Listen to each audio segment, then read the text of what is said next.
Você diria que é possível enxergar se uma pessoa é boa ou não apenas pela aparência dela ou pelas coisas que ela faz? Então aquela pessoa que tá sempre doando, aquela pessoa que tá sempre ajudando os outros, moradores de rua, ela é uma pessoa boa ou não? Ela também pode ser uma pessoa ruim, ela pode ser uma pessoa má. É essa reflexão que eu te convido a fazer, porque eu acabei de ler um livro super legal sobre esse assunto. Deixa eu pegar ele aqui. O nome desse livro é O Médico e o Monstro, do Robert Louis Stevenson. E ele fala sobre a história de um médico que tem um lado bom, mas também tem um lado ruim. Enfim, eu vou começar a dar spoilers sobre a história. Então, se você quer ler e não quer ter spoilers, aí você vai ter que fechar o vídeo. Então, o livro conta a história do Jekyll, do Dr. Jekyll, que ele é um médico renomado, que é muito bem visto ali pela sociedade. E ele descobre uma combinação de elementos químicos que cria uma poção e assim ele pode virar o Mr. Hyde.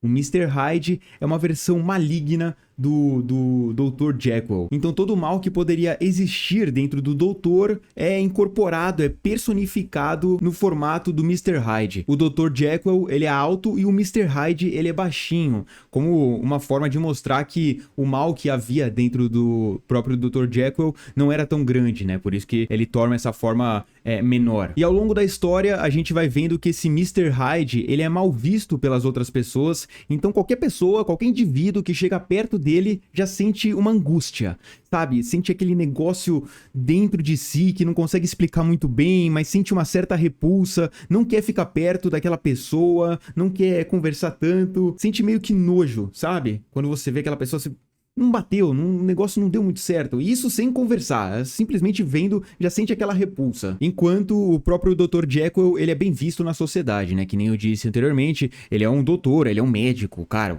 super bem visto, super cordial, as pessoas gostam dele, ele tem uma ótima reputação. No começo a gente não sabe disso, a gente não sabe que os dois são a mesma pessoa, mas à medida que a história vai passando, eles vão contando um pouco mais, até que a gente descobre esse fato, né?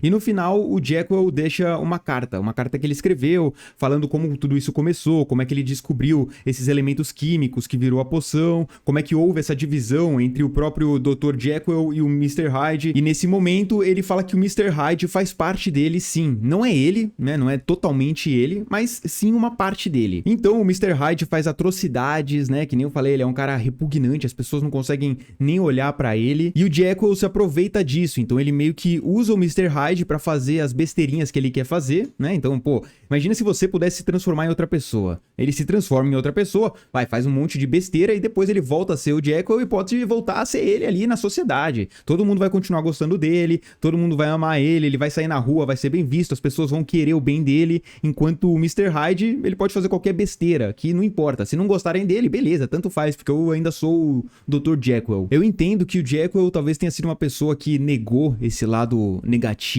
que existia dentro dele, tentou suprimir, não quis revelar. É claro, ninguém quer revelar o lado ruim, mas é uma coisa que ele tentou talvez suprimir mesmo. Ele não tentava entender que ele talvez tenha um lado bom e um lado ruim. E quando esse lado ruim veio à tona, foi difícil de controlar. Foi como se ele não conseguisse controlar aquele lado ruim. Tanto que a gente vê ele falando uma hora que começa a surgir essa tentação nele, né? No começo é tudo de boa, então eu controlo. Eu tomo a poção aqui quando eu quiser virar Mr. Hyde eu viro, e aí eu volto pro Dr. Jekyll a hora que eu quiser, tá de boa, eu controlo tudo. Só que à medida que ele vai fazendo isso, ele vai fazendo mais vezes, ele vai meio que perdendo esse controle. Não é como se ele fosse controlado, né, e fizesse a poção, mas aquele impulso fica tão forte, ele começa a ter o desejo de virar o Mr. Hyde. Vem aquele ímpeto, vem aquela chama, aquela vontade de virar o Mr. Hyde e ele não consegue controlar e ele cede ao impulso, em um momento de fraqueza moral, como ele mesmo diz no livro. É o que o Chorão do Charlie Brown dizia em uma de suas músicas: parecia inofensiva, mas te dominou. Parecia uma coisinha simples, parecia uma coisinha de boa, mas depois te dominou. Você não conseguia mais resistir àqueles impulsos. Nessa música, por exemplo, o Chorão tá falando de drogas, né? Que ele usou, durante uma parte de sua vida, ele usou cocaína e chegou um momento que ele perdeu o controle, né? Parecia inofensivo aquele negocinho ali, mas quando você se deu conta de si, ela já tinha te dominado. Outra coisa que o Dr. Jekyll diz no texto é que ele não tem a consciência do Mr. Hyde. Não que ele não sabe o que aconteceu, ele sabe sim o que aconteceu quando ele não era o Dr. Jekyll, ele tem plena consciência, assim, em questão de saber o que aconteceu, mas não tem a consciência no sentido de se culpar. Ele não se culpa pelo que foi feito quando ele era o Mr. Hyde. Ele não fica pensando nisso, fala, nossa, mas eu fiz aquilo, Não, não tem isso. É uma coisa que ele tenta separar, que ele fala, olha, não fui eu. Porque se não era eu, se eu não estava assim desse jeito, ó, alto, né, bem vestido e tal, quer dizer que eu não fiz, porque não era eu, não tinha minha aparência, era aquele baixinho ali. Então ele meio que tenta separar, por mais que ele diga que é uma coisa que faz parte dele, né, que é uma coisa... É uma parte dele ali, não é ele como um todo, mas é uma parte dele. Na parte da consciência, ele tenta se separar daquilo. Não fui eu, foi o Mr. Hyde. Não fui eu, foi o Mr. Hyde, gente. Só que no final ele vê que não é bem assim. Ele não consegue mais separar isso. No começo ele consegue tranquilo, beleza, não fiz nada, quem fez foi o Mr. Hyde. Mas no final ele se vê numa encruzilhada, porque a consciência dele começa a pesar, ele começa a negar o Mr. Hyde, né? Então ele fala assim, cara, chega. Depois desse acontecimento aqui, chega. Ele não vai mais vir à tona. Eu não vou deixar, eu não vou tomar mais essa poção. E ele consegue por um tempo, durante aí 2 meses, até que em um momento de fraqueza moral, como ele diz, ele não consegue resistir à tentação. Aquele impulso vem de virar o Mr. Hyde e ele vira. Você pode até mentir pra você durante um tempo, você pode ficar se enganando. Não, eu não sabia, não era eu, quem fiz foi o outro, mas uma hora essa culpa vai bater, essa culpa vai chegar, essa consciência vai vir à tona e você vai perceber que sim, você tem parte de culpa nisso. Por mais que ele descreva, o próprio livro descreva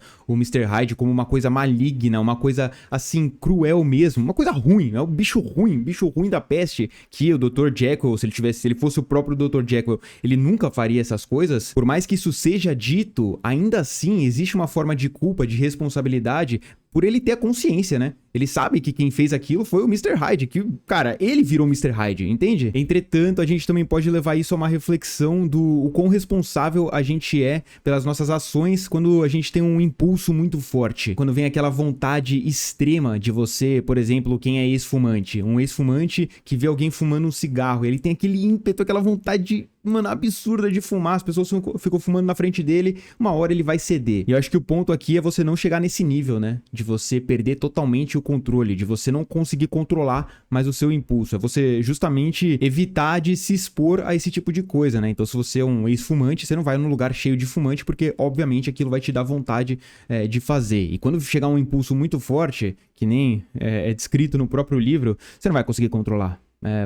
A partir desse momento aí, realmente você perdeu, não tem mais o que você fazer, você não vai conseguir controlar esse impulso se ele for muito forte. Outra coisa que me chamou a atenção no livro é a aversão que as pessoas tinham pelo Mr. Hyde. As pessoas sentiam uma desgraça, sentia via bicho ruim dos infernos, via aquele anãozinho ali e falava, meu Deus do céu, chega, fica longe de mim, já te dá repulsa, já te dá angústia. E de certa forma sim, pela aparência dele, né, pelo jeito que a fisionomia dele, mas também era uma negação, eu entendo como uma negação de si mesmo, né? As pessoas não queriam ver aquela pessoa má, porque é uma sociedade, cara, que as pessoas são todas boazinhas, é todo mundo ali bem visto, todo mundo ajeitadinho, né? Ninguém quer fazer o mal, você dá gorjeta pras pessoas, você é educado, você fala bom dia, obrigado, de nada, é tudo muito bonitinho. Quando vem alguém que destoa completamente de tudo isso, você cria aversão. Não é assim, ninguém aqui é assim, todo mundo aqui é bonitinho, todo mundo é educadinho, todo mundo é arrumadinho, você tá destoando de todo mundo, sai fora. As pessoas meio que negam aquele mal, aquela coisa que eles teimam em dizer que não existe ali naquela sociedade, quando na verdade elas só estão escondendo, né? Todo mundo tem aquele mal dentro de si, claro, com intensidades diferentes, né? Eu acredito também que tem pessoas que são muito más, com pessoas que são pouco más, mas em algum grau ali todo mundo vai ter essa questão da maldade. Mas o jeito que eles negam o Mr. Hyde, eles têm uma aversão extrema a ele, mostra o quanto elas não estão preparadas, talvez, de conviver com isso, né? Quanto a humanidade, né? A sociedade ali não tá preparada, não quer viver com esse tipo de coisa. Não é uma coisa legal de se mostrar. Você não põe o seu lado mais asqueroso, o seu lado malvado pra todo mundo ver, né? Isso aí você fica escondido. Isso aí você deixa dentro de casa lá pra ninguém ver. Aqui fora eu só quero ver coisas boas. Aqui é só obrigado de nada, tudo bem, todo mundo bonitinho, ajeitadinho. Não vem mostrar essa coisa maldosa, essa coisa asquerosa aqui pra todo mundo não, hein? Eu vou deixar o link que eu comprei esse livro aqui na Amazon, vai estar na descrição também. Tem Você também pode pegar por audiobook, muito provavelmente, ou pelo Kindle. Tem um link na descrição também para você ter acesso ao Kindle com milhões de livros. E os 3 primeiros meses, acho que o primeiro mês sai de graça. Se for pegar 3 meses, sai tipo R$1,99, beleza? Tá na descrição. O próximo livro que eu vou ler é O Jogador, do Dostoiévski. Eu vou pegar ele aqui para vocês verem também. É esse livro aqui, O Jogador. Li uma página ontem, porque eu tinha acabado esse, aí eu só queria começar pra falar que eu comecei. Mas enfim, primeiro livro do Dostoiévski que eu vou ler, tá? E se quiser, vou deixar um link também, caso você queira comprar esse livro aqui, na descrição. Fechado? É isso, não esquece de assistir esse vídeo aqui, no qual eu falo sobre arrependimento. Eu tenho certeza que você vai gostar. Um forte abraço, até a próxima aí. Falou!